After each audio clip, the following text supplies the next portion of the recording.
All right, joining me now is Republican Congressman Adam Kinzinger, an outspoken supporter of Liz Cheney, outspoken in the suggestion that Marjorie Taylor Greene should lose her committee post. Congressman Kinzinger, thank you so much for being with us. You had a heck of a night last night. How would you describe what happened? So I want to put this up front. I don't reveal details from conference but what I'll tell you about last night was Liz survived. And here's the interesting thing. They tried at the end to move without having a vote so we could all walk out with some facade of unity. And I think that having the vote was important because people like Matt Gaetz and some in the Freedom Club had this idea that they, had the votes to overtake her, and she crushed it. And I'll tell you, she never apologized for her vote. She defended herself. But on the Marjorie Taylor Greene stuff, look, I won't go into a lot of details, but she did address the issue, and I didn't hear an apology personally. Maybe she did say it, but the bottom line is, I think until she publicly disavows all her comments from the past and says, everything going forward, I don't take it too seriously. How will you vote today on the House floor about whether to strip her of her committee post? Well, I intend to vote for it. The only thing that could change is if today she comes out and publicly shows, that she has moved on. Contriteness, that takes eating a lot of humble pie, and it's probably going to hurt her fundraising base. So I'm not sure if that's going to happen, because I honestly think a lot of this kind of boisterousness on her end is to get a bunch of Twitter followers and to raise a bunch of money. If she does that publicly today, then I reserve the right to vote against the resolution on the floor. Otherwise, I do intend to vote to remove her from her committees, and I think it should have been done by the Republicans. The reporting is there was an ovation last night in that meeting. Why were people clapping for Marjorie Taylor Greene? Look, it was disappointing by a factor of 1,000. Like I said, and I know it sounds, kind of inside baseball. I don't like to reveal a ton of conference details, but, she stood up and kind of gave a bit of contriteness, but then it pivoted into they're coming after you next. And, I obviously had a huge problem with all of that.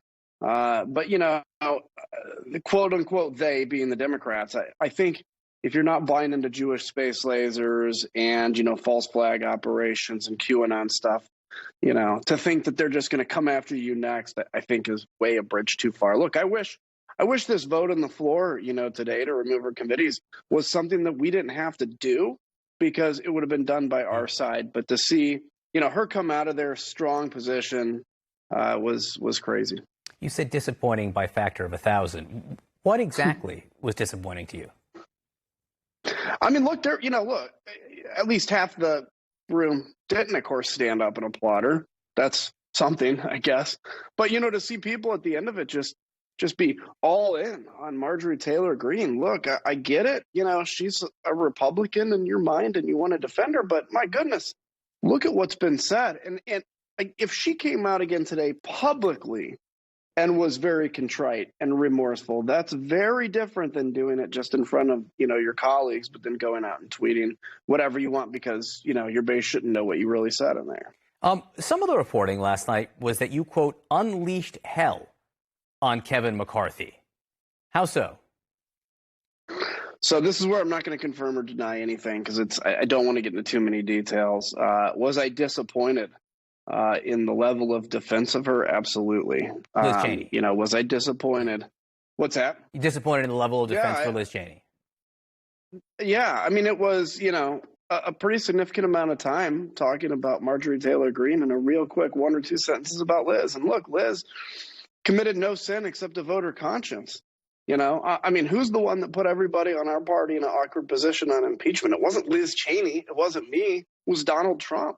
And boy, last night, I'll tell you what, the people that claim they had the votes to remove her are embarrassed today. Your Matt Gaetzes and stuff like that. But, again, to have stood up and even defended Marjorie Taylor Greene, I thought for sure she'd lose her committees. And I'm kind of still bewildered this morning about why there was no change whatsoever. I mean, are we really that broken as a party that we can't even take a stand on something like that? I don't know. I understand not wanting to reveal the details about what you said last night. So let me get your take on something that McCarthy said after the meeting about QAnon. Listen to this from Leader McCarthy. I think it would be helpful if you could hear exactly what she told all of us, denouncing QAnon. I don't know if I say it right. I don't even know what it is. There is no place for QAnon in the Republican Party. I do not support it. The first part of that, Congressman Kinzinger, was Leader McCarthy last night saying, I don't even know what QAnon is. How can any leader of a party claim at this point, after everything the country has been through, that they don't know what QAnon is? You can't. And he said that he used the same QAnon thing in the conference. So that press conference was the second or third time with that. We all know it's QAnon. And by acting like we don't know what it is, it's not convincing anybody we don't. We're not saving our own bacon. And frankly, we're not doing a service to the people that deserve to know that we're taking this threat seriously. The threat that trampled, the U.S. House of Representatives and the Senate. Look, to be here a month later and act like, January 6th wasn't a big deal. QAnon wasn't a big deal. None of this stuff really happened. Really, the big thing is, fighting the executive orders, which, look, we should have battles over political differences, but you're not going to, gain any followers by pretending like a month ago didn't happen. How do you feel about having Kevin McCarthy as your party leader after what you went through last night? Well, I thought, look, last night was an embarrassment, but it was really vindicating to come out with a massive, Liz Cheney win. I think, look, Kevin needs to be very clear that he's going to stand for truth in this party. But it's not true. Saying you don't know, I'm sorry, saying you don't know what QAnon is isn't true. There's no way that's truth. I mean, it's now an lie. That's what I'm saying. Right. He needs to stand for truth, and he needs to recognize that this party, the future, is not going down to Mar-a-Lago and being with Donald Trump. So, look, I mean, he's going to be our leader.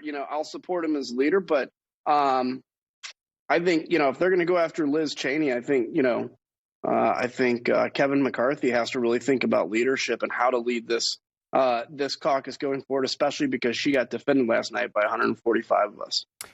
So 61 of your colleagues voted to remove Liz Cheney last night.